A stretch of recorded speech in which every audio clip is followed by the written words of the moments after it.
بسم الله الرحمن الرحيم وَلْتَكُنْ مِنْكُمْ أُمَّةٌ يَدْعُونَ إِلَى الْخَيْرِ وَيَأْمُرُونَ بِالْمَعْرُوفِ وَيَنْهَوْنَ عَنِ الْمُنْكَرِ وَأُولَئِكَ هُمُ الْمُفْلِحُونَ. மேலும் மக்களை நன்மையின் பக்கம் அழைப்பவர்களாகவும் நல்லதை கொண்டு மக்களை ஏவுபவர்களாகவும் தீயதிலிருந்து மக்களை விலக்குபவர்களாகவும் உங்களிலிருந்து ஒரு கூட்டத்தார் இருக்கட்டும். இன்னும் அவர்களே வெற்றி பெற்றோர் ஆவர்.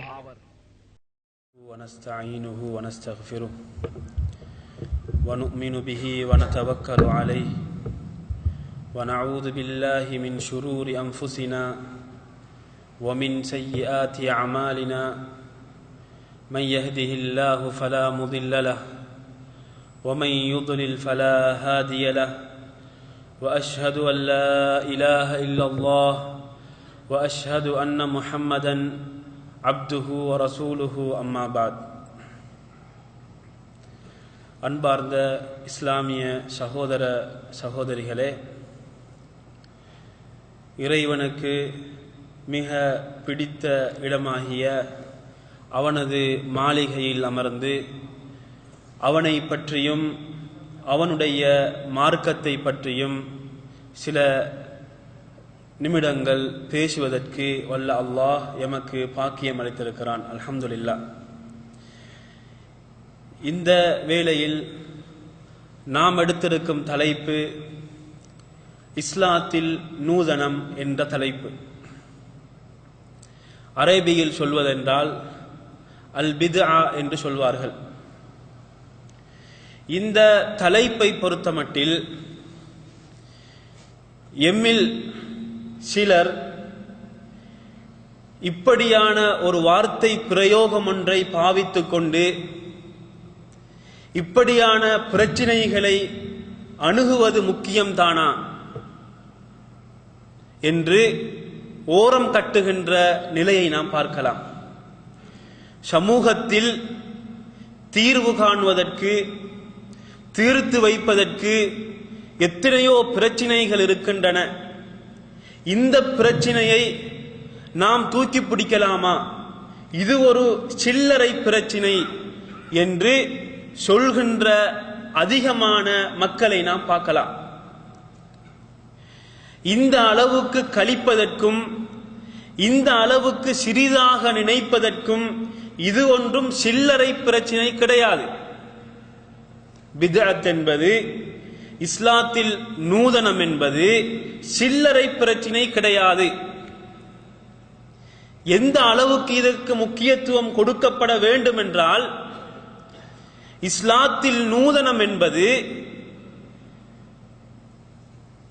தனது இஸ்லாமிய அடிப்படை கொள்கையுடன் மோதக்கூடிய ஒன்றாக இருக்கின்றது. இஸ்லாத்திற்கென்று அடிப்படை கொள்கைகள் இருக்கின்றன, அஸ்திவாரம் இருக்கிறது. அந்த அஸ்திவாரத்துடன் மோதுகின்ற ஒன்றாக இருக்கிறது. எந்த அளவுக்கு மோதுகின்றது என்றால், இந்த பித்அத் யார் அதை சரிகண்டு அதன் வழியில் செல்கிறாரோ அவரை இஸ்லாத்தை விட்டும் வெளியேற்றுகின்ற அளவுக்கு இந்த பித்அத் இருக்கின்றது. அப்படிப்பட்ட முக்கியமான இந்த பித்அத்தை பற்றி நாம் பார்க்க வேண்டும், படிக்க வேண்டும், தெரிந்து கொள்ள வேண்டும். இந்த பித்அத் என்ற இஸ்லாத்தில் நூதனம் என்ற தலைப்புக்குள் நாம் நுழைவதற்கு முன்னால் எமது உள்ளங்களில் சில அடிப்படைகளை பதிவு செய்து கொள்ள வேண்டும். என்ன அடிப்படைகள்? முதலாவது, நாம் பின்பற்றுகின்ற மார்க்கம், நாம் அடையாளப்படுத்துகின்ற அந்த இஸ்லாம் என்றால் என்ன? கட்டுக்கதைகளை கொண்டு உருவாக்கப்பட்டதா? யாரோ சொன்னார் அதற்காக வேண்டி நாம் செய்கிறோம் என்று செய்கின்ற மார்க்கமாது கிடையாது. இஸ்லாம் என்பது மா கால் அல்லாஹ் மா கால ரசூல், அல்லாஹ் சொன்னதும் அவனது தூதர் சொன்னதும் தான் இஸ்லாம். இந்த இரண்டையும் அடிப்படையாக வைத்து உருவாக்கப்பட்ட மார்க்கம்தான் இஸ்லாம். இது ஒன்று. இரண்டாவது, இஸ்லாம் எமக்கு பல கடமைகளை வலியுறுத்தினாலும் மிக முக்கியமான கடமைகளில் ஒன்றாக கட்டாயப்படுத்துகின்ற ஒன்றுதான் ரசூலுல்லாஹி ஸல்லல்லாஹு அலைஹி வஸல்லம் அவர்களை அன்பு வைக்க வேண்டும், அவர்களை மஹப்பத்து வைக்க வேண்டும். எந்த அளவுக்கு குர்ஆன் சொல்கின்றதென்றால், அந்நபியு அவுலா பில் முஃமினீன மின் அன்ஃபுஸிஹிம், நபி என்பவர், இறைவனின் தூதர் என்பவர் மூமின்களுக்கு அவர் எவ்வாறு இருக்க வேண்டும் தெரியுமா? மூமின்களை அவர் எவ்வாறு பார்க்க வேண்டும் தெரியுமா? இஸ்லாத்தை பின்பற்றக்கூடியவர்கள் அவரை எவ்வாறு கருத வேண்டும் தெரியுமா? அவர்களுடைய உயிர்களை விடவும் மேலானவராக கருத வேண்டும் என்று சொல்லிக் கொண்டிருக்கிறது. ஒருமுறை ரசூலுல்லாஹி ஸல்லல்லாஹு அலைஹி வஸல்லம் அவர்கள் கூறுகிறார்கள். எவ்வாறு கூறுகிறார்கள்? ஈமானை வைத்து கூறுகிறார்கள். ஈமானை வைத்து சொல்கிறார்கள், லா யுமினு அஹதுக்கும், உங்களில் ஒருவர் ஈமான் கொண்டவராக கருதப்பட மாட்டார்,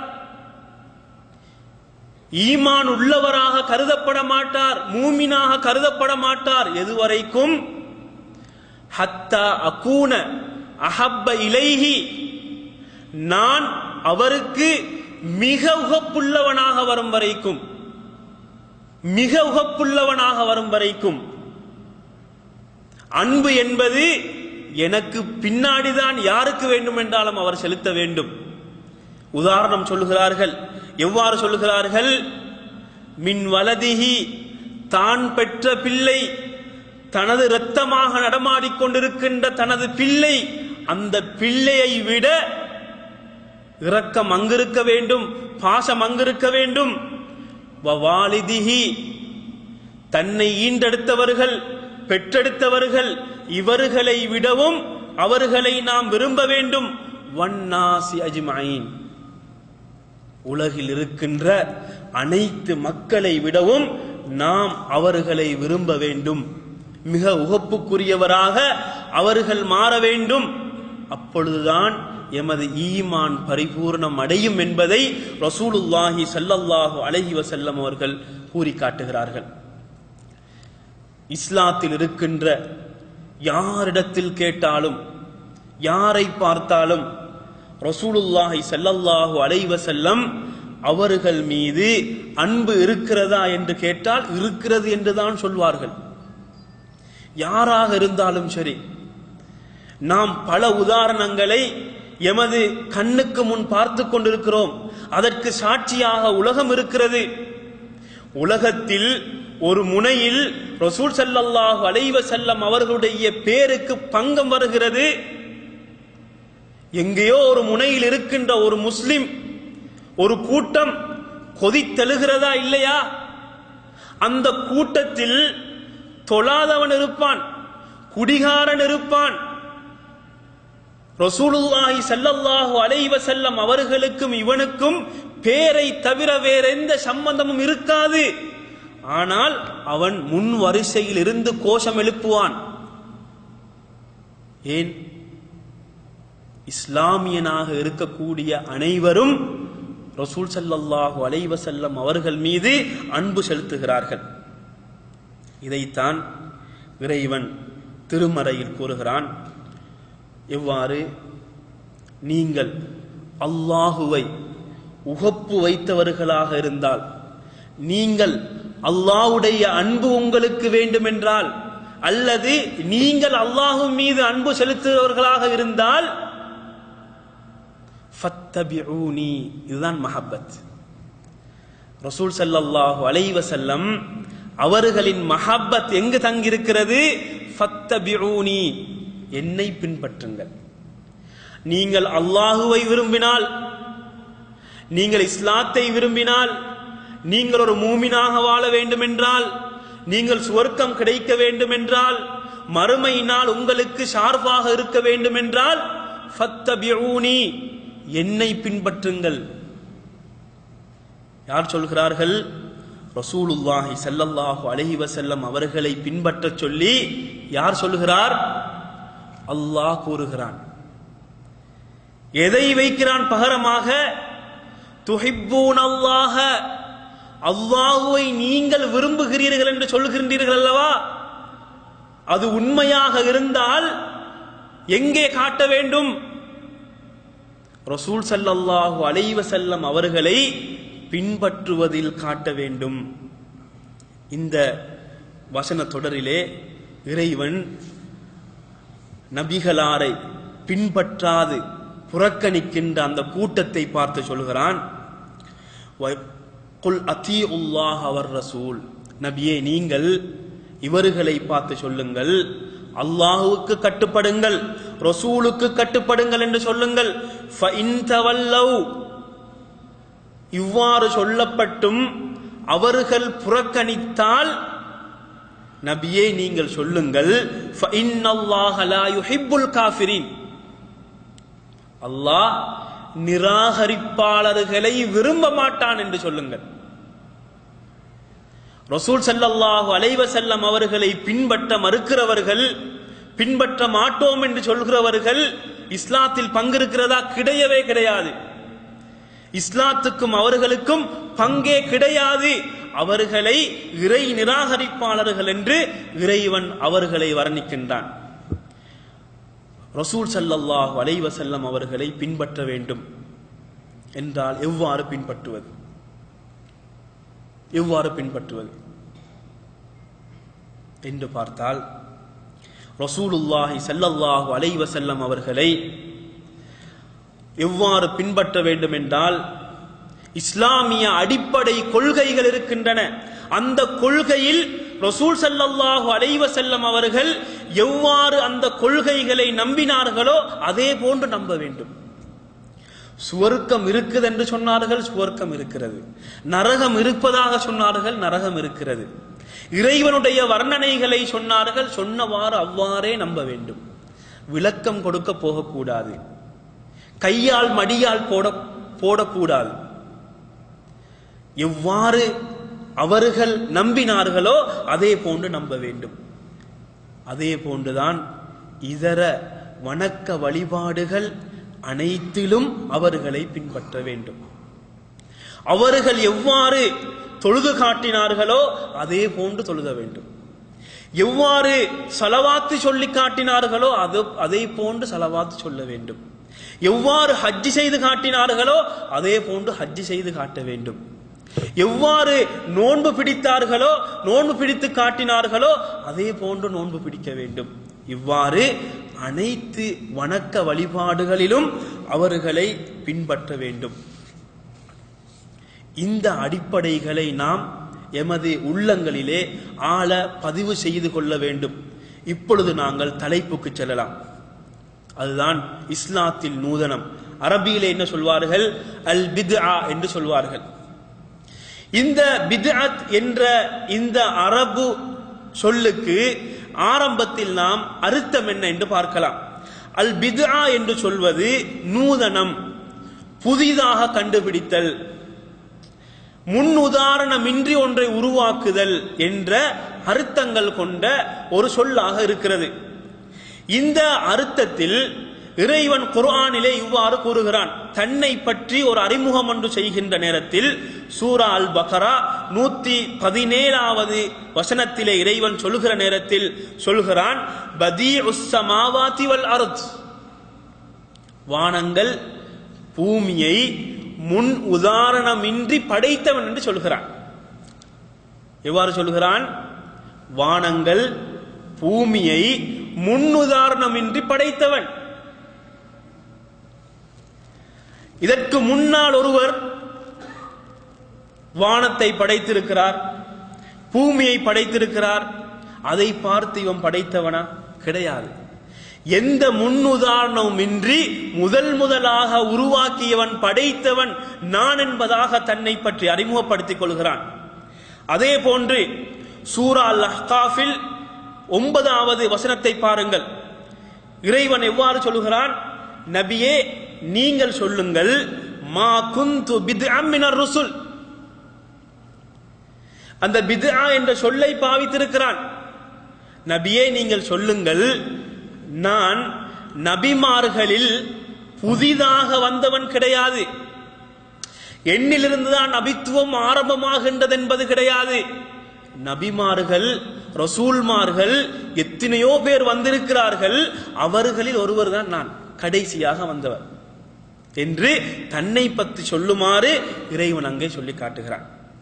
இப்பொழுது பித்அத், இஸ்லாத்தில் நூதனம் என்ற பார்வையில் பித்அத் என்ற அந்த சொல்லுக்கு என்ன அர்த்தம் என்பதை இமாம் ஷாத்திபி ரஹ்மத்துல்லாஹி அலைஹி அவர்கள் கூறுகிறார்கள். பித்அத் என்று சொல்லக்கூடியது ஒரு வழிமுறை. என்னது? ஒரு வழிமுறை. இது மார்க்கத்தில் புதிதாக உண்டு பண்ணப்பட்ட ஒரு வழிமுறை.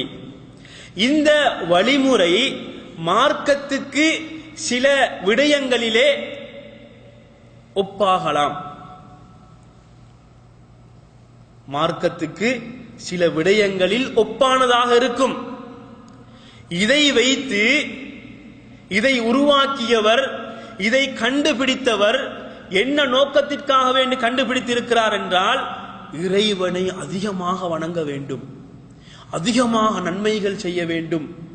நீங்கள் செய்கிற நன்மையை மட்டும் செய்தால் எங்களுக்கு போதாது, இன்னும் அதிகமாக நன்மைகளை தேட வேண்டும் என்ற நோக்கத்தில் உருவாக்கப்பட்டது. இதுதான் பித்அத் என்று சொல்லக்கூடியது. இப்பொழுது இந்த பித்அத் என்பதை இரண்டு விதமாக பிரிக்கலாம். முதலாவது அல் இப்திதாஉன் ஃபில் ஆதாத், வளமையான செயற்பாடுகளில் புதிதாக கண்டுபிடிப்பது. எப்படி? உதாரணமா, ரசூல் ஸல்லல்லாஹு அலைஹி வஸல்லம் அவர்களுடைய காலத்திலே வாகனங்களாக இருந்தது குதிரைகள், ஒட்டகங்கள், கழுதைகள், இவைகளை பாவித்தார்கள்.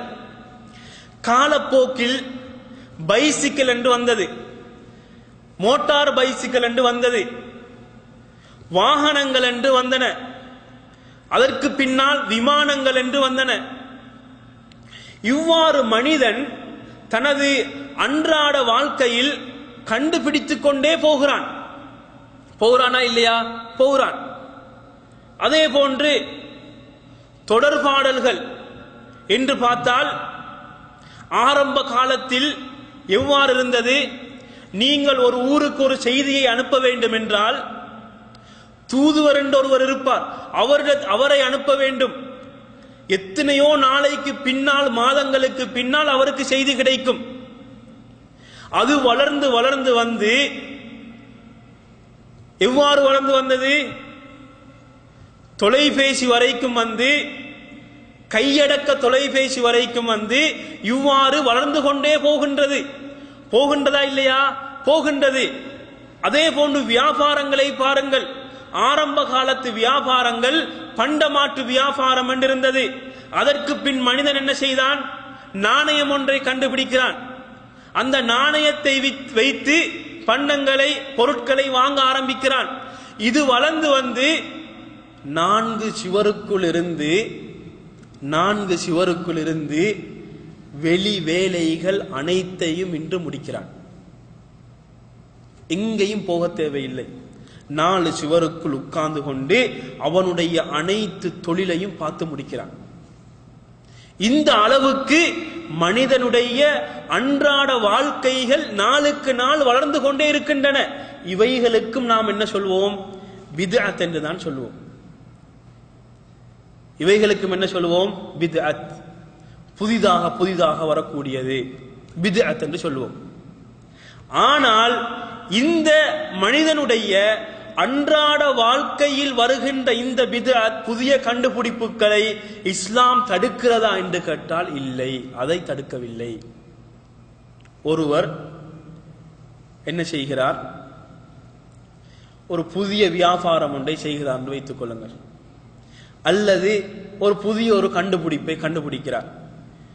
அந்த கண்டுபிடிப்பை கண்டுபிடிக்கின்ற நேரத்தில் இதை செய்தால் 100 நன்மை, இதை உருவாக்கினால் 10 ஃபர்துடைய நன்மை என்ற வணக்கத்தோட தொடர்பு படுத்தி அவர் கண்டுபிடிக்கிறார்? கிடையாது. தனது அன்றாட செயல்பாடுகளில் மனிதனுடைய வசதிக்கு ஏற்றவாறு கண்டுபிடித்துக் கொண்டு போகிறார். இந்த விடயங்களை பற்றி இஸ்லாம் என்ன சொல்லுகிறது என்றால், இந்த விடயங்கள் அடிப்படை என்பது, இந்த விடயங்களின் அடிப்படை ஆகுமானது எது வரைக்கும் என்றால், ஏதாவது ஒரு வகையில் இஸ்லாம் தடுக்கும் வரைக்கும். ஏதாவது ஒன்றை சொல்லி இஸ்லாம் இதில் மற்றவர்களுக்கு பாதிப்பு இருக்குது, தடுக்குது, இதில் வட்டி இருக்குது, தடுக்குது, இப்படி ஏதாவது ஒரு தடை வரும் வரைக்கும் இவைகள் அனைத்துமே ஏழுமானதுதான். இது அன்றாட நடவடிக்கைகள், அன்றாட வாழ்க்கையில் உள்ள பொதுவான செய்திகள். அதற்கு ஒரு உதாரணத்தை நாம் என்ன செய்யலாம்? ரசூல் ஸல்லல்லாஹு அலைஹி வஸல்லம் அவர்களுடைய காலத்தில் நடந்த ஒரு உதாரணத்தை நாம் ஆதாரமாக எடுக்கலாம். என்ன உதாரணம்? ரசூலுல்லாஹி ஸல்லல்லாஹு அலைஹி வஸல்லம் அவர்கள் மதீனாவுக்கு வருகிறார்கள். இவர்கள் மக்காவை சேர்ந்தவர்கள். மக்காவில் வியாபாரத்தை கண்டு, வியாபாரத்தை பார்த்து வளர்ந்தவர்கள். மதீனாவாசிகள் யார்? விவசாயிகள். அவர்களுடைய தொழில் விவசாயம். ஒரு நாள் சஹாபாக்கள் சிலர் வருகிறார்கள். வந்து, யா ரசூலல்லாஹ், பாலை கட்டுவது கூடுமா என்று கேட்கிறார்கள். ரசூல் ஸல்லல்லாஹு அலைஹி வஸல்லம் அவர்கள் என்ன நினைக்கிறார்கள்? இந்த பாலை கட்டுவது என்பது ஒரு ஏதாவது ஒரு மூட நம்பிக்கையா இருக்குமோ என்று பார்த்து அவர்கள் என்ன சொல்கிறார்கள்? வேண்டாம் என்று தடுத்து விடுகிறார்கள். அந்த வருடம் ஈத்த மரத்துக்கு யாருமே பாலை கட்டவில்லை. என்ன நடக்கிறது? அந்த வருடம் விளைச்சல் குறைகிறது. சஹாபாக்கள் மறுபடியும் வருகிறார்கள். வந்து என்ன சொல்கிறார்கள்? யா ரசூலல்லாஹ், நீங்க கூட வேண்டாம் என்று சொன்னீர்கள், விட்டு விட்டோம். இந்த வருடம் விளைச்சல் குறைவாக இருக்கிறது என்று சொன்ன நேரத்தில் ரசூல் ஸல்லல்லாஹு அலைஹி வஸல்லம் அவர்கள் அதுக்கு என்ன சொல்கிறார்கள் என்றால், இது உங்களது உலக விஷயம், இதை பற்றி நீங்கள் தான் நன்கு அறிந்தவர்கள், நீங்கள் விவசாயிகள். விவசாயிகள் இப்படி நீங்கள் விவசாயம் செய்ய போகிறோம், அதில் ஏதாவது தடைகள் இருக்குதா என்று கேட்டால் நான் சொல்லுவேன். இந்த முறை செய்யலாமா என்று கேட்டால் அந்த விவசாயத்தில் உங்களுக்குத்தான் அனுபவம் இருக்கிறது, இப்படி செய்தால்தான் அதில் விளைச்சல் கிடைக்கும் என்றது உங்களுக்கு தெரியும், அது உங்களுக்குத்தான் தெரியும், அதை பார்த்து நீங்கள் செய்து கொள்ளுங்கள் என்று அவர்கள் அனுப்பிவிடுகிறார்கள். எவ்வாறு ஒரு பித்அத், பொதுவாக பித்அத் என்பது அன்றாட வாழ்க்கையில் பொதுவான விடயங்களை புதிதாக கண்டுபிடிப்பது, தொழில், விவசாயம், இது போன்றவைகளில் புதிதாக ஒன்றை உருவாக்குவதென்பது, இதை இஸ்லாம் தடுப்பது கிடையாது.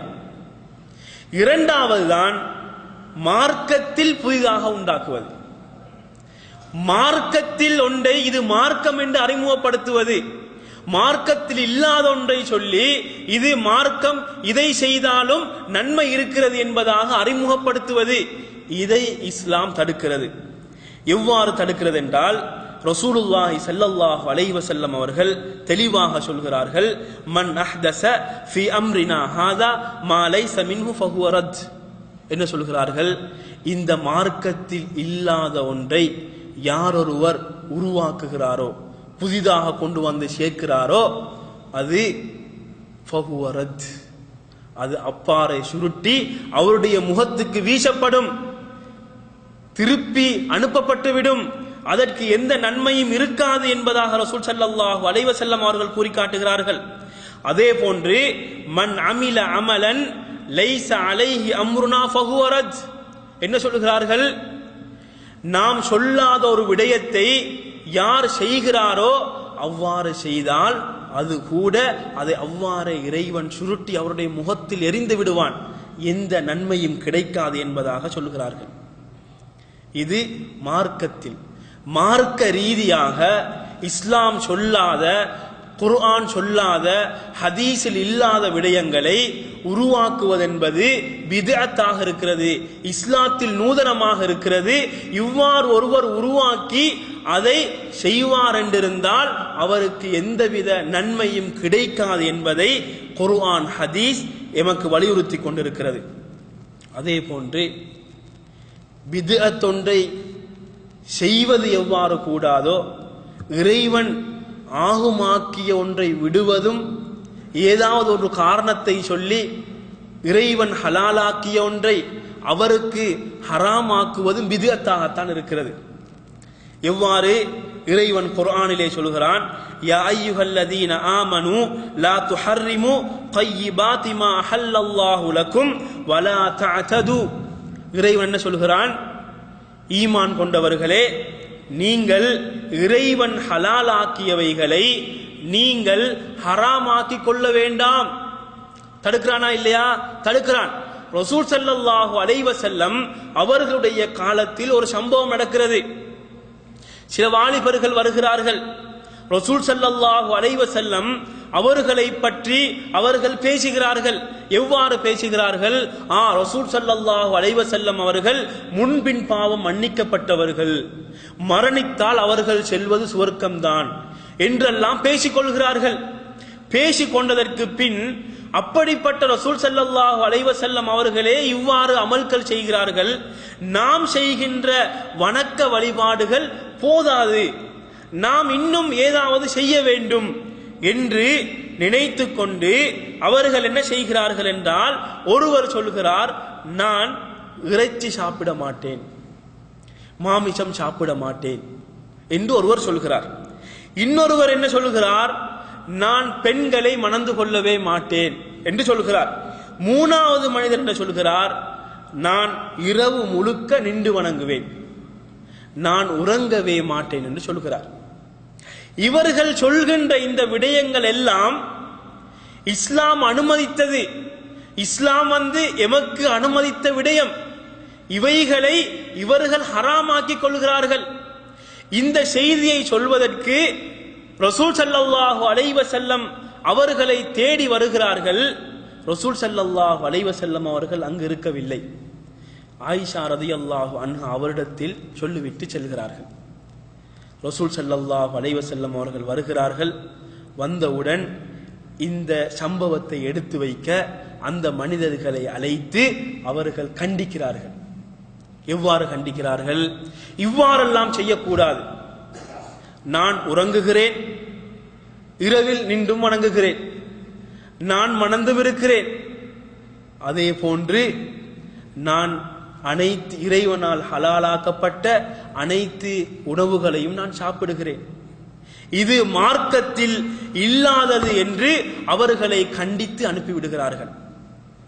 இப்பொழுது நாங்கள் குர்ஆன் இந்த பித்அத்துகளை பற்றி, இஸ்லாத்தில் நூதனத்தை பற்றி குர்ஆன் என்ன சொல்லுகிறது என்பதை நாம் பார்க்கலாம். சூரா அல் ஹஷ்ரில் 7வது வசனத்தில் இறைவன் இவ்வாறு கூறுகிறான், வமா ஆதாகுமுர் ரசூலு ஃபஹுதூஹு வமா நஹாகும் அன்ஹு ஃபன்தஹூ. இறைவனின் தூதர் எதை கொண்டு வருகிறாரோ அதை நீங்கள் அவ்வாறே எடுத்துக்கொள்ளுங்கள். வமா நஹாகும் அன்ஹு, எதை செய்ய வேண்டாம் என்று தடுக்கிறாரோ அதை நீங்கள் விலகி நடந்து கொள்ளுங்கள் என்று குர்ஆன் சொல்கிறது. இந்த இடத்தில் ரசூல் என்பவர் யார்? தூதருடைய வேலை என்ன? இஸ்லாம் அவரை எந்த அளவுக்கு வைத்திருக்கிறது என்பதையும் சொல்கிறது. தூதர் என்ன செய்ய வேண்டும்? அவருடைய செய்திகளை, இறைவனிடத்திலிருந்து எந்த செய்திகளை வாங்குகிறாரோ அந்த செய்திகளை அவ்வாறே எடுத்து யாருக்கு கொடுக்கும்படி சொல்லப்பட்டிருக்குதோ அவர்களுக்கு எந்த கூட்டலும் குறைச்சலும் இல்லாமல் கொடுக்க வேண்டும். இது யாருடைய கடமை? தூதரின் கடமை. ஏன் குர்ஆனிலே இறைவன் சொல்கிறான், வலவு தகவ்வல அலைனா பாதல் அகாவீல். இறைவன் கூறுகிறான், எங்களுக்கு எதிராக ஏதாவது ஒன்றை அவர் இட்டு கட்டுவார் என்றிருந்தால், செய்ய மாட்டார், அவ்வாறு சொன்னால் நாங்கள் என்ன செய்வோம்? கழுத்து நரம்பை நாங்கள் துண்டித்து விடுவோம் என்று சொல்கிறான். எச்சரிக்கிறான். இது யாருக்கு? தூதருக்கு இந்த நிலைமை என்றால் இந்த தூதுத்துவத்தை கொடுக்கப்பட்ட மக்களுக்கு என்ன நிலை இருக்கும்? அதில் கூட்டல் குறைச்சல்கள் செய்வதற்கு ஏதாவது அனுமதி இருக்குமா? அப்படி செய்தால் இறைவன் எம்மை பொருந்து கொள்வானா? எவ்வாறு கண்டிக்கிறான் என்றால் இந்த வசனத்தில் வத்தகுல்லாஹ, இஸ்லாத்தில் நீங்கள் அல்லாஹுவை பயந்து கொள்ளுங்கள். நாம் தூதுவரிடத்தில் கொடுத்து அனுப்பப்பட்ட இந்த செய்திகளுடைய விடயத்தில் நீங்கள் அல்லாஹுவை பயந்து கொள்ளுங்கள். இன்னல்லாஹ ஷதீதுல் இகாப், அல்லாஹ் மிக கண்டிக்க கூடியவன் என்பதை சொல்லி இறைவன் இந்த வசனத்திலே இறைவன் எமக்கு இஸ்லாத்தில் நூதனத்தை அச்சுறுத்தி காட்டுகிறான். அதே போன்று இறைவன் சூரா அல் ஆராஃப் 156, 157 போன்ற வசனங்களிலே கூறுகையில் இறைவன் சொல்கிறான், கால அதாபி உஸீபு பிஹி மன் நஷா, எனது வேதனை எனது தண்டனை என்பது நான் நாடியவர்களுக்கு அது உண்டாகும். தண்டனையை பற்றி சொல்கிறான். அது நான் யாரை தண்டிக்க வேண்டும் என்று நினைக்கிறேனோ அவர்களை நான் தண்டிப்பேன். ஆனால் வரஹ்மதி, எனது அருள் என்பது வஸிஅத் குல்ல ஷை, இறைவன் என்ன சொல்லுகிறான்? அனைவரையும் அடைவளைத்துக் கொள்ளும், எதையுமே விட்டு வைக்காது. பார்க்கிறோமா இல்லையா? உலகத்தில் அல்லாஹுவை இணை வைக்காமல் வணங்கக்கூடியவனுக்கும் அல்லாஹ் அவனுடைய அருளை கொடுக்கிறான். அது நியாயம். நியாயமா இல்லையா? நியாயம். ஆனால் அல்லாஹ்வுக்கு பகிரங்கமாக இணை வைக்கக்கூடியவன், இரவு பகலாக பாவம் செய்யக்கூடியவன், அல்லாஹ் ஒருவனே இல்லை என்று மறுக்கக்கூடியவன், அவனுக்கும் அல்லாஹ் அவனுடைய அருளை கொடுக்கிறானா இல்லையா? கொடுக்கிறான். காபிர்களுக்கு தின்ன கொடுக்காமல் குடிக்க கொடுக்காமல் இந்த உலகத்தில் மரணிக்கும் வரைக்குமா இறைவன் வைத்திருக்கிறான்? கிடையவே கிடையாது. எம்மை விட பணக்காரர்களாக அவர்கள் இருக்கலாம். இந்த உலகத்தின் எம்மை விட ஆடம்பரமாக அவர்கள் வாழலாம். வாழலாமா இல்லையா? வாழலாம். வாழ்ந்து கொண்டிருக்கிறார்கள், பார்த்துக் கொண்டிருக்கிறோம். பிள்ளை பாக்கியத்தை கொடுத்திருக்கிறான். அனைத்தையும் இறைவன் கொடுத்திருக்கிறான். இறைவனுடைய அருள் என்பது அனைவரையும் அடைவளைத்துக் கொள்ளக்கூடியது, அனைத்தையும் அடைவளைத்துக் கொள்ளக்கூடியது என்று சொல்லிவிட்டு, ஆனாலும் இந்த அருள் இருக்குதே, இது கொஞ்சம் காலத்துக்கு தான், அப்படியே பெய்த்திடுமா இல்லையா? உலகத்தில் காஃபிரு வாழ்றான், சந்தோஷமா இருக்கிறான், புள்ள குட்டியெல்லாம் இருக்குது, வசதி வாய்ப்போடு இருக்கிறான், இவரையோட அருளை அனுபவிச்சு கொண்டு இருக்கிறான். மரணத்துக்கு பின்னால் அவனுக்கு அந்த அருள் இருக்குமா? இருக்காது. ஆனால் இறைவன் என்ன சொல்லுகிறான்? இந்த அருள் நீடிக்க வேண்டுமா? இந்த அருளை எப்பொழுதும் நான் அவருக்கு கட்டாயமாக்க வேண்டுமா? சில வர்ணனைகள் சொல்கிறான். இவ்வாறு வாழ வேண்டும். எவ்வாறு வாழ வேண்டும்? இறைவனை அஞ்சியவர்களாக வாழ வேண்டும். ஒன்று. இரண்டாவது, ஜகாத்து கொடுப்பதற்கு தகுதி இருந்தால் அவர் ஜகாத்து கொடுக்க வேண்டும். மூன்றாவது, இறைவனுடைய அத்தாட்சிகள் அனைத்தையும் அவர் நம்பி வாழ வேண்டும். இவ்வாறெல்லாம் வாழக்கூடியவர்கள் யார் என்பதை மொத்தத்தில் சொல்கிறான் இறைவன். எவ்வாறு? அல்லதீன யத்தபிஊனர் ரசூல, இவர்கள்லாம் யாரு? ரசூலை பின்பற்றக்கூடியவர்கள். இவர்கள்லாம் யாரு? ரசூல் ஸல்லல்லாஹு அலைஹி வஸல்லம் அவர்கள் எதை மார்க்கமாக சொன்னார்களோ அதை மார்க்கமாக ஏற்று நடக்கக்கூடியவர்கள், கூட்டுதல் குறைச்சல்கள் செய்யாதவர்கள். மார்க்கம் என்றால் மாகால் அல்லாஹ் மாகாலர் ரசூல் என்று சொன்னவர்கள். அல்லாஹ் சொன்னதும் ரசூல் சொன்னதும் தான் மார்க்கம் என்று மார்க்கத்தை பின்பற்றக்கூடியவர்கள். அவர்களுக்கு இந்த அருளை நீடிக்கிறான், என்றென்றும் உண்டாகும் என்பதை இறைவன் சொல்லி காட்டுகிறான். அதே போன்று சூரா அல் அன்ஆம் 153வது வசனத்தில் இறைவன் சொல்கிறான், வ அன்ன ஹாதா சிராத்தி முஸ்தகீமா ஃபத்தபிஊஹ், இது எனது நேரான பாதை, இதை நீங்கள் பின்பற்றுங்கள். வலா தத்தபிஉஸ் சுபுல, நீங்க என்ன செய்ய வேண்டாம், மற்ற வழிகளை பின்பற்றி நீங்கள் வழிகட்டு விட வேண்டாம், நீங்கள் இறைவனுடைய பாதையை விட்டும் நீங்கள் விலகி சென்று விட வேண்டாம் என்பதாக இறைவன் எமக்கு உபதேசம் செய்கிறான். இது குர்ஆனில் அதிகமான இடங்களிலே ரசூல் ஸல்லல்லாஹு அலைஹி வஸல்லம் அவர்களை பின்பற்ற வேண்டும், இஸ்லாத்தில் நூதனம் கூடாது என்பதை இறைவன் எச்சரித்துக் கொண்டே போகிறான். இப்பொழுது நாங்கள் ஹதீஸிலே ரசூலுல்லாஹி ஸல்லல்லாஹு அலைஹி வஸல்லம் அவர்களுடைய வார்த்தையின் மூலமாக, செயல்பாட்டின் மூலமாக இந்த இஸ்லாத்தில் நூதனத்தை எந்த அளவுக்கு அவர்கள் கண்டித்திருக்கிறார்கள் என்று பார்த்தால், ஜாபிர் இப்னு அப்துல்லாஹ் ரலியல்லாஹு அன்ஹு அவர்கள் அறிவிக்கிறார்கள், ரசூலுல்லாஹி ஸல்லல்லாஹு அலைஹி வஸல்லம் அவர்கள் ஜும்ஆ தினத்தில் ஹுதுபா பிரசங்கம் செய்வதற்காக வேண்டி அவர்கள் எழுந்து நின்று விட்டார்கள் என்றால், இஹ்மர்ரத் ஐனாஹு, அவர்களுடைய 2 கண்களும் சிகந்துவிடும், வஅலா சௌத்துஹு, அவர்களுடைய சத்தம் உயர்ந்துவிடும், வஷ்தத்த கலபுஹு, அவர்களுடைய கோபம் அவ்வாறே அதிகரித்துவிடும். எப்படி அவர்களுடைய நடவடிக்கைகள் இருக்கும் என்றால், கஅன்னஹு முன்திரு ஜெய்ஷ், ஒரு படை தாக்க வருகிறது, அந்த படையை நாம் எவ்வாறு எதிர்கொள்வது என்று ஒரு வீரர் எவ்வாறு எச்சரிக்கை செய்வாரோ அதே போன்று அந்த நடவடிக்கைகள் அனைத்தும் மாறிவிடும் என்று சொல்லிவிட்டு ரசூல் ஸல்லல்லாஹு அலைஹி வஸல்லம் அவர்கள் ஹம்து ஸலவாத் எல்லாம் சொல்லிவிட்டு, அம்மா பாத், குத்பாவில் அம்மா பாத் இன்ன அஸ்தகல் ஹதீஸி கிதாபுல்லாஹ், வார்த்தைகளில் மிக உண்மையான வார்த்தை இறைவனின் வேதம், வஹைரல் ஹதி ஹதி முஹம்மதின் ஸல்லல்லாஹு அலைஹி வஸல்லம், வழிகளில் சிறந்தது பெருமானார் முஹம்மது ஸல்லல்லாஹு அலைஹி வஸல்லம் அவர்களின் வழி என்பதாக சொல்லிவிட்டு, வஷர்ரல் உமூர், விடயங்களில் மிக கெட்டது மிக மோசமானது,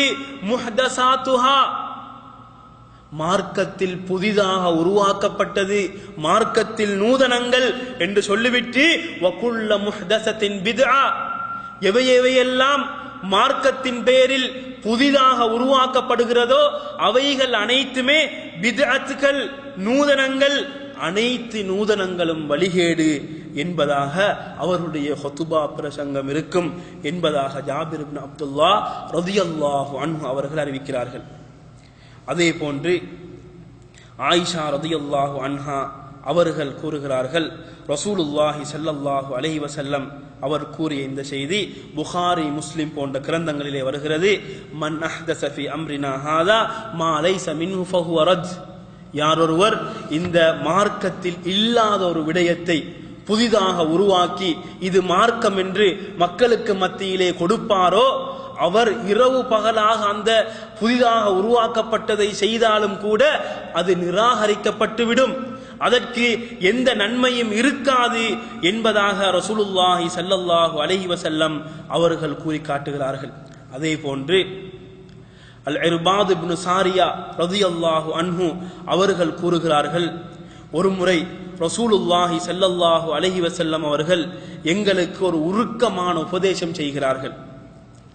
அந்த உருக்கமான உபதேசம் எவ்வாறு இருக்கின்றதென்றால், அந்த உபதேசத்தை கேட்கின்ற அனைவருடைய கண்களிலிருந்தும் கண்ணீர் மாலை மாலையாக ஓடிக்கொண்டிருக்கிறது, எங்களுடைய உள்ளங்கள் நடுங்கிக் கொண்டிருக்கின்றன. இந்த நிலையில் நாம் ரசூல் ஸல்லல்லாஹு அலைஹி வஸல்லம் அவர்களை பார்த்து என்ன கேட்கிறோம்? யா ரசூலல்லாஹ், விடை பெறுகின்ற ஒருவருடைய உபதேசத்தை போன்றல்லவா இருக்கிறது என்று நாங்கள் கேட்கிறோம்.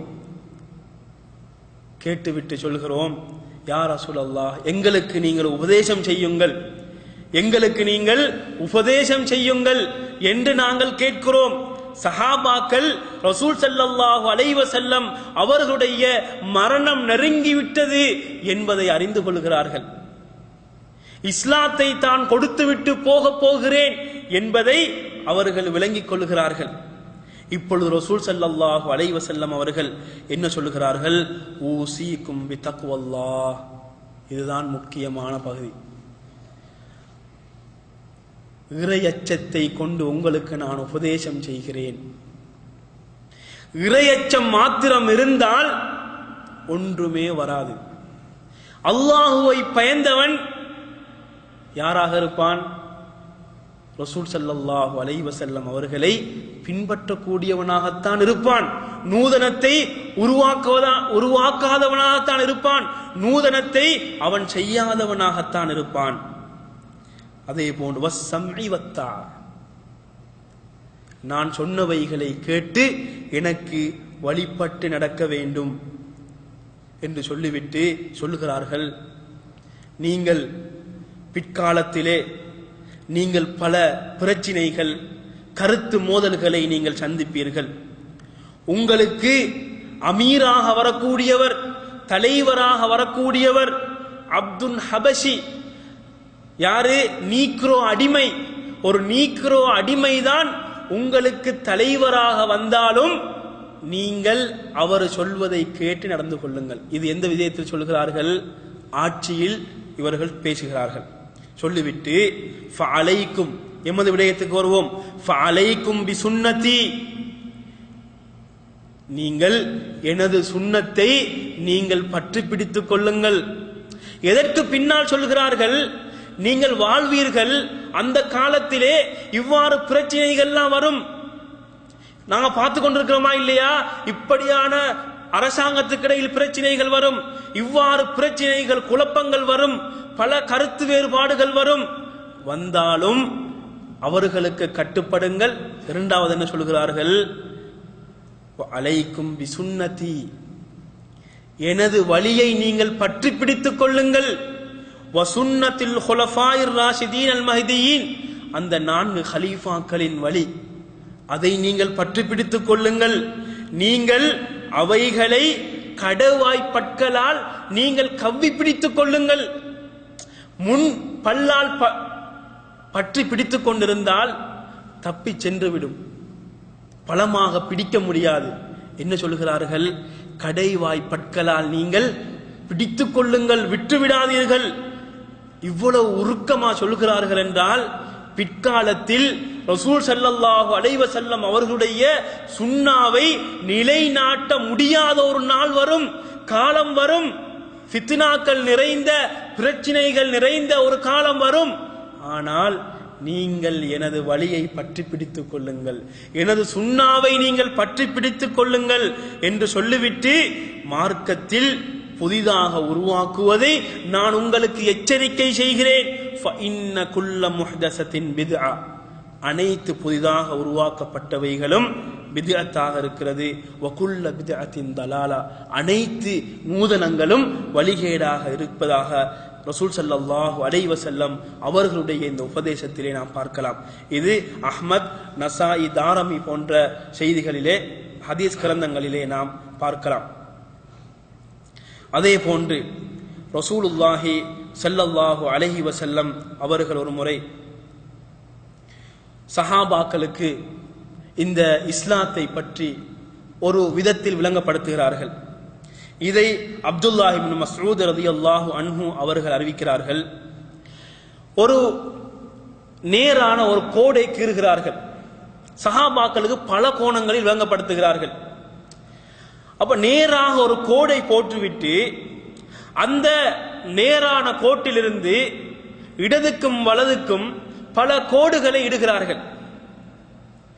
கோடுகளை இட்டுவிட்டு என்ன சொல்லுகிறார்கள் என்றால், இந்த நேரான கோடுதான், இதுதான் சரியான பாதை, இதுதான் நேரான பாதை என்று சொல்லிவிட்டு, குறுக்காலையும் மறுக்காலையும் போட்ட, இடதுக்கும் வலதுக்கும் போட்ட அந்த கோடுகளை சொல்கிறார்கள், இது ஷைத்தானுடைய பாதை, இந்த அனைத்து பாதையின் முனையிலும் ஷைத்தான் நின்று கொண்டு எம்மை அழைத்துக் கொண்டிருப்பான் என்று சொல்லிட்டு சூரா அன்ஆமில் 153வது வசனத்தில் வருகின்ற அந்த வசனத்தை ஓதி காட்டுகிறார்கள். வஅன்ன ஹாதா சிராத்தி முஸ்தகீமா, இதுதான் எனது நேரான பாதை. ஃபத்தபிஊஹு, நீங்கள் இதை பின்பற்றுங்கள். நீங்கள் வலா தத்தபிஉஸ் சுபுல, நீங்கள் அந்த பாதைகளை நீங்கள் பின்பற்ற வேண்டாம் என்று அவர்கள் ரசூல் ஸல்லல்லாஹு அலைஹி வஸல்லம் அவர்கள் சஹாபாக்களுக்கு வலியுறுத்தி கூறி காட்டுகிறார்கள். இந்த செய்திகளிலிருந்து இஸ்லாத்தில் புதிதாக உருவாக்குவது எந்த அளவுக்கு மோசமான விடயம் என்பதை ரசூல் ஸல்லல்லாஹு அலைஹி வஸல்லம் அவர்கள் எமக்கு படித்து தருகிறார்கள். உண்டு. இரண்டாவது, அவைகளுக்கு இஸ்லாத்தின் பார்வையில் எந்த விதமான மதிப்பும் கிடையாது, எந்த விதமான நன்மையும் கிடையாது என்பதை ரசூலுல்லாஹி ஸல்லல்லாஹு அலைஹி வஸல்லம் அவர்கள் விளங்கப்படுத்துகிறார்கள். இப்பொழுது நாம் எமது முன்னால் வாழ்ந்த எமது உலமாக்கள், ஆலிம்கள், அறிஞர்களுடைய கருத்துக்கள், அவர்கள் இந்த பித்அத்தை எந்த பார்வையில் பார்த்தார்கள், எந்த கருத்தை சொன்னார்கள் என்பதை நாம் பார்க்கலாம். அப்துல்லாஹ் இப்னு உமர் ரலியல்லாஹு அன்ஹு அவர்கள் கூறுகிறார்கள், குல்லு பித்அத்தின் தலாலா, என்ன சொல்லுகிறார்கள், அனைத்து நூதனமும், இஸ்லாத்தின் பேரால் உருவாக்கப்படுகின்ற அனைத்து நூதனமுமே வழிகேடாக இருக்கிறது. வ இன் ரஆஹ அன்னாசு ஹஸனா, மனிதர்கள் அதை நல்லதாக கருதினாலும் சரி. என்ன கேட்பார்கள், நாங்கள் ஸலவாத்து தானே சொல்கிறோம், நாங்கள் திக்ர் தானே செய்கிறோம், நாங்கள் இறைவனுடைய பெயரைத்தானே சொல்கிறோம், நாங்கள் குர்ஆனை ஓதித்தானே நாங்கள் சாப்பாடு கொடுக்கிறோம், நாங்கள் விருந்தோம்பல் தானே செய்கிறோம் என்று அதை நல்லதாக காண்கிறார்களா இல்லையா? நல்லதாக காண்கிறார்கள். அவர்கள் நல்லதாக கண்டாலும் சரி, அவைகள் அனைத்தும் வழிகேடாகத்தான் இருக்கிறது என்பதாக அப்துல்லாஹ் இப்னு உமர் ரலியல்லாஹு அன்ஹு அவர்கள் கூறுகிறார்கள். அதே போன்று இமாம் மாலிக் ரஹ்மத்துல்லாஹி அலைஹி அவர்கள் கூறுகிறார்கள், யார் ஒருவர் இஸ்லாத்தில் ஒரு நூதனத்தை உருவாக்குகிறார், நூதனத்தை உருவாக்கி அதை அவர் நல்லதாக காண்கிறார், நல்ல விடயத்தை செஞ்சிட்டோம், மக்களுக்கு நலன் தருகின்ற ஒரு விடயத்தை செஞ்சிட்டோம் அப்படின்னு அவர் நினைக்கிறார். இவ்வாறு நினைத்தால் ஃபகத் ஸஅம அன்ன முஹம்மதன் ஹானர் ரிசாலா, இவர் எப்படி கருதுகிறாரு, இவர் எப்படி நினைக்கிறார் என்றால், முஹம்மது ஸல்லல்லாஹு அலைஹி வஸல்லம் அவர்கள் கொண்டு வந்த அந்த தூது செய்தியில் சதிமோசம் செய்து விட்டார்கள், நவுது பில்லாஹி மின்ஹா என்று இவர் நினைக்கிறார், இவர் கருதுகிறார். ஏன்? ரசூல் ஸல்லல்லாஹு அலைஹி வஸல்லம் அவர்கள் சொல்வதற்கு மறந்து விட்டார்கள். அதான் நான் உருவாக்கி இருக்கிறேன். அவருடைய செயல்பாடு அவ்வாறுதான் காட்டுகிறது. அதே போன்று இமாம் இப்னுல் ஜௌசி ரஹ்மத்துல்லாஹி அலைஹி அவர்களுடைய அந்த தல்பீஸ் இப்லீஸ் என்ற அந்த கிதாபிலே அவர்கள் பதிவு செய்திருக்கிறார்கள், பாவம், ஒருத்தர் ஒரு பாவம் செய்கிறார், பாவத்தை செய்துவிட்டு அந்த பாவத்தை விட்டும் அவர் இறைவனிடத்தில் ஒரு நாளைக்கு பாவ மன்னிப்பு கேட்டு அவர் நீங்கி விடுவார், தப்பித்து விடுவார். ஆனால் பித்அத் என்பது அவ்வாறு கிடையாது. பித்அத்தை விட்டும் அவர் இறைவனிடத்திலே பாவ மன்னிப்பு கேட்டு மீள்வதென்பது மிக அரிதாக இருக்கிறது. ஏன் அரிதாக இருக்கிறது என்றால், பித்அத்தை செய்யக்கூடியவர் கூடாதென்று செய்வது கிடையாது. பித்அத்தை செய்கிறவன் எப்பொழுதாவது நான் செய்வது பித்அத்து, நான் செய்வது ஹராம் என்றா செய்கிறார்கள்? கிடையவே கிடையாது. நான் நன்மையை அதிகரிக்க வேண்டும், நல்ல காரியம் செய்கிறேன் என்றுதான் செய்கிறான். அதனால் அவன் அந்த பாவத்திலிருந்து மீள்வதென்பது மிக அரிதாக இருக்கிறது. இதனால் தான் ஷைத்தானுக்கு இந்த வழி மிகவும் விருப்பமான வழியாக இருக்கிறது. ஏன்னா பாவம் என்று வார நேரத்தில் குற்ற உணர்வு இருக்கும் அவன் உள்ளத்துல. எவ்வளவுதான் பாவம் செய்தவனாக இருந்தாலும் தான் செய்கிறது பாவம் என்ற இந்த குற்ற உணர்வு அங்கே காணப்படும். ஆனால் பித்அத் செய்கிறவனுக்கு அந்த குற்ற உணர்வு கிடையாது. அதனால் தான் இந்த வழி ஷைத்தானுக்கு மிகவும் பிடித்த ஒரு வழியாக இருக்கிறது. அடுத்தது, நாம் எம்மிடத்தில் காணப்படுகின்ற பல பித்அத்துக்கள் இருக்கின்றன. அவைகளில் முதலாக நாம் பார்க்க வேண்டிய, தவிர்க்க வேண்டிய ஒன்றுதான் ரசூலுல்லாஹி ஸல்லல்லாஹு அலைஹி வஸல்லம் அவர்களுடைய பிறந்த தினம் என்று ஒன்றை ரபியூனில் அவ்வல் மாதம் 1ஆம் பிறையிலிருந்து என்ன செய்வார்கள்? சுபஹான மௌலித் ஓதி வருவார்கள். இலங்கையில ஒரு பகுதியில என்ன செய்வார்கள் என்றால், பிறை 10 வரைக்கும் நினைக்கிறேன், ரபியுல் அவ்வல் மாதம் பிறை 10 வரைக்கும் அங்கே இந்த மௌலிதுகள் எல்லாம் ஓதி விருந்து கொடுத்து கொண்டே இருப்பார்கள். அப்ப கடைசியில பெரிய ஒரு கந்தூரி ஒன்றே நடக்கும். அது என்ன பேர்ல நடக்க போகுது? ரசூல் ஸல்லல்லாஹு அலைஹி வஸல்லம் அவர்களுடைய பிறந்த தினத்தை கொண்டாடுகிறோம் என்ற பேரில் அங்கே அரங்கேற்றப்படும்.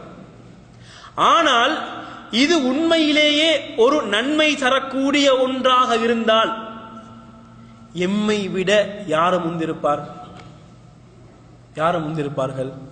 சஹாபாக்கள் முந்திருப்பார்கள். நன்மை செய்யறதற்கு எங்க வழி கிடைக்குது என்று தேடிக்கொண்டே இருப்பார்கள். ஏதாவது ஒரு வழி கிடைக்காதா என்று எதிர்பார்த்து கொண்டே இருப்பார்கள். யார் இது? சஹாபாக்கள். ஏன் ஒரு முறை ஏழை சஹாபாக்கள் ஒரு கூட்டம் வருகிறார்கள். வந்து ரசூல் ஸல்லல்லாஹு அலைஹி வஸல்லம் அவர்களிடத்திலே முறைப்பாடு செய்கிறார்கள். என்ன முறைப்பாடு செய்கிறார்கள்? யா ரசூலல்லாஹ், பணக்காரர்கள்லாம் நன்மையை கொள்ளை அடிச்சு கொண்டு போறாங்க.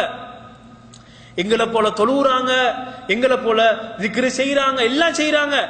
ஆனால் அதோட சேர்த்து தான தர்மங்களும் செய்யறாங்க. யா ரசூலல்லாஹ், எங்களுக்கு அந்த வசதி கிடையாது யா ரசூலல்லாஹ் என்று அந்த நன்மையுடைய விடயத்தில் முறைப்பாடு செய்கிறார்கள்.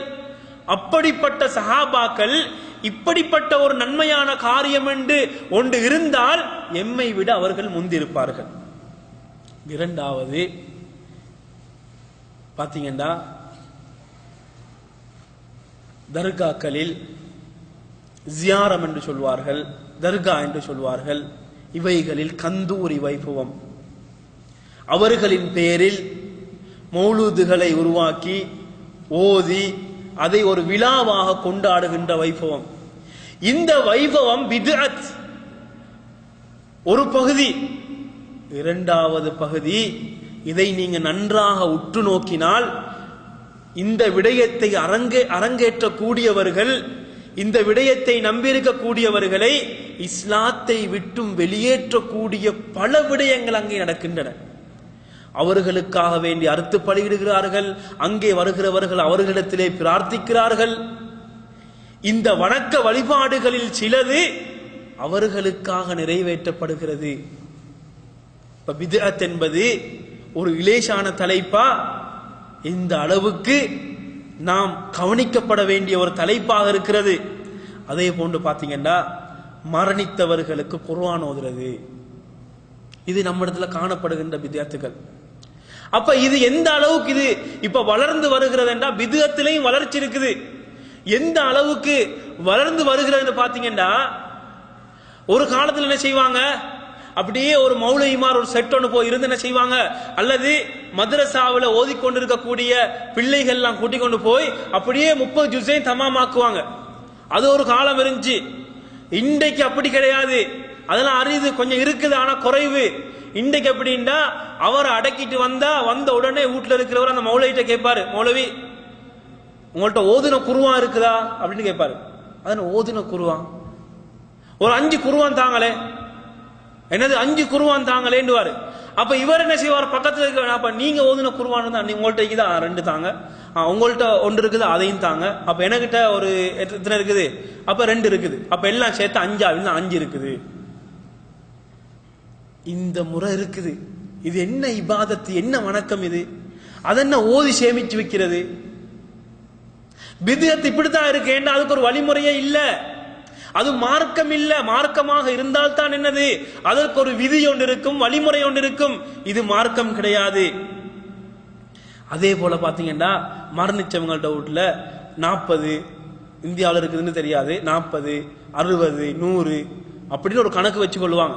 அந்த நாள் என்ன செய்வாங்க, சில மௌலிமார்களை கொண்டு வந்து ஏதாவது ஓதி என்ன செய்வாங்க, அப்ப சாப்பாடெல்லாம் கொடுப்பாங்க. இதெல்லாம் என்னது, இஸ்லாத்தில் நூதனம், இஸ்லாத்தில் புதிதாக உருவாக்கப்பட்டது. அதே போன்று பாத்தீங்கன்னா இந்த பித்அத்துக்கள் அறிமுகப்படுத்துவதனால் எத்தனையோ சுன்னாக்கள் மறைக்கப்படுகிறது. அதுல ஒன்று பாத்தீங்கன்னா கூட்டு துவா வந்துச்சு. அந்த கூட்டு துவா வந்துச்சா இல்லையா, அந்த கூட்டு துவா தொழுகைக்கு பின்னால் ஓதப்படுகின்ற அந்த கூட்டு துவாவின் மூலமாக எது மறைக்கப்படுகிறது, எது எடுக்கப்படுகிறது, தொழுகைக்கு பின்னால் ஓதுகின்ற ஔராதுகள். ரசூல் ஸல்லல்லாஹு அலைஹி வஸல்லம் அவர்கள் வளமையாக ஓதி வருகின்ற அந்த ஔராதுகள் அங்கே எடுக்கப்படுகிறது. சுன்னா மறைக்கடிக்கப்படுகிறது. நபிகளாரின் வாழ்க்கை அங்கே தூரவாக்கப்படுகிறது. எதனால், பித்அத் அறிமுகப்படுத்தப்படுவதனால். ஆகவே நாங்கள் எங்களது வாழ்க்கையில் நாங்கள் இந்த பித்அத் என்ற இந்த பேருக்கு இடமே இருக்கக்கூடாது. ரசூல் ஸல்லல்லாஹு அலைஹி வஸல்லம் அவர்களை நாங்கள் மஹப்பத் வைத்தவர்களாக இருந்தால் நாங்கள் அவர்களை அனைத்து விடயங்களிலும் பின்பற்றி வாழக்கூடியவர்களாக நாங்கள் இருக்க வேண்டும். அவ்வாறு வாழ்ந்து இறைவனுடைய அந்த சுவர்க்கத்தை அடையக்கூடிய நல்ல மக்களாக அல்லாஹ் எம்மை ஆக்கி அருள் புரிவானாக. வ ஆகிரு தஅவானா அனில் ஹம்துலில்லாஹி ரப்பில் ஆலமீன்.